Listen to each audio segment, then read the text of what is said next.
नमस्कार, आप देख रहे हैं पब्लिक वाणी। मेरा नाम है अभिषेक। पिछले कई दिनों से बागेश्वर धाम और धीरेन्द्र शास्त्री काफ़ी वायरल हैं और ये कीवर्ड बन चुके हैं।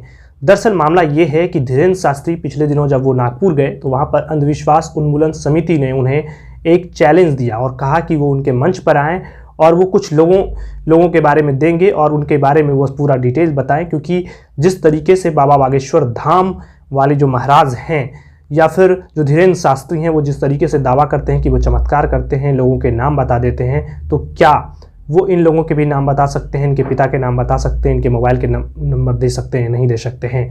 तो उसके बाद कहा गया कि जो धीरेन्द्र शास्त्री हैं वहाँ से वो भाग गए, ऐसा कहा गया। लेकिन पता नहीं सच्चाई जो भी थी, उसके बाद से ही धीरेन्द्र शास्त्री और बागेश्वर धाम जो है वो काफ़ी वायरल है। दरअसल कई लोग जो है वो कह रहे हैं कि धीरेन्द्र शास्त्री जो हैं वो चमत्कार दिखाने के नाम पर एक तरह से अंधविश्वास फैला रहे हैं और इसी को लेकर कई लोग उनका विरोध कर रहे हैं। हालांकि कई लोग उनका सपोर्ट कर रहे हैं और कह रहे हैं कि वाकई जो धीरेन्द्र शास्त्री हैं वो कई तरह के चमत्कार करते हैं, तपस्या साधना से उन्होंने जो हासिल किया है वो वही बताते हैं और वो किसी तरीके से लोगों को ठगते नहीं हैं। लोग उनके पास जहाँ पर वो अपनी दरबार लगाते हैं वहाँ लोग अर्जियाँ लेकर जाते हैं और वो कई तरह से जो है उनके बारे में सब डिटेल्स जो है वो बता देते हैं। पिछले दिनों काफ़ी एक वीडियो वायरल हुआ था जब एबीपी न्यूज़ के पत्रकार वहाँ पर बागेश्वर धाम पहुँचे और वहाँ पर धीरेन्द्र शास्त्री से के पास गए और धीरेन्द्र शास्त्री ने उनके चाचा का नाम और उनकी पूरी फैमिली का नाम बताया। तो कहा गया कि जो धीरेन्द्र शास्त्री हैं वो वाकई चमत्कार करते हैं, उन्होंने लाइव इस तरह की बातें कही। लेकिन उसके बाद ये कहा गया कि जिस पत्रकार के बारे में उन्होंने सब कुछ बताया उनकी सारी जानकारी जो थी वो फेसबुक पर पहले से ही मौजूद थी।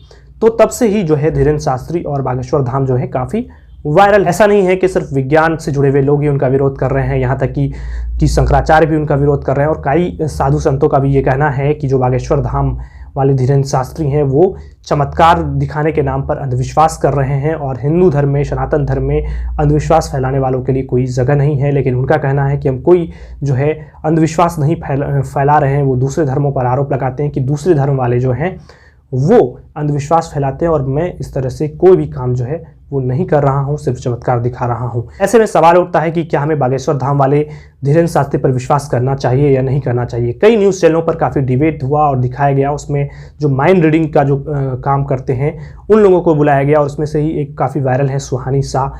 उन्होंने माइंड रीडिंग करके दिखाया अलग लोगों की, वो पहले भी करती रही हैं और उनका वीडियो जो है वो काफ़ी वायरल होता है और वो बताती हैं कि ये जो माइंड गेम है, जो माइंड रीडिंग का जो काम है वो एक तरह से कला है और ये कला जो है एक ट्रिक के ज़रिए होती है और वो ट्रिक जो है हम लोग किसी को नहीं बता सकते। और अगर मैंने इसे बता दी तो सिर्फ धीरेन्द्र शास्त्री ही नहीं बल्कि जो भी इस क्षेत्र में जो भी लोग काम करते हैं उनके लिए ये एक तरह से गलत हो जाएगा और इसलिए हम लोग जो हैं ये नहीं बताते। इसमें कोई चमत्कार नहीं है, ये सिर्फ एक महज कला है। तो उन लोगों का जो है ये कहना है कि ऐसे लोगों पर आप विश्वास नहीं करें, ये सिर्फ एक माइंड रीडिंग का गेम है।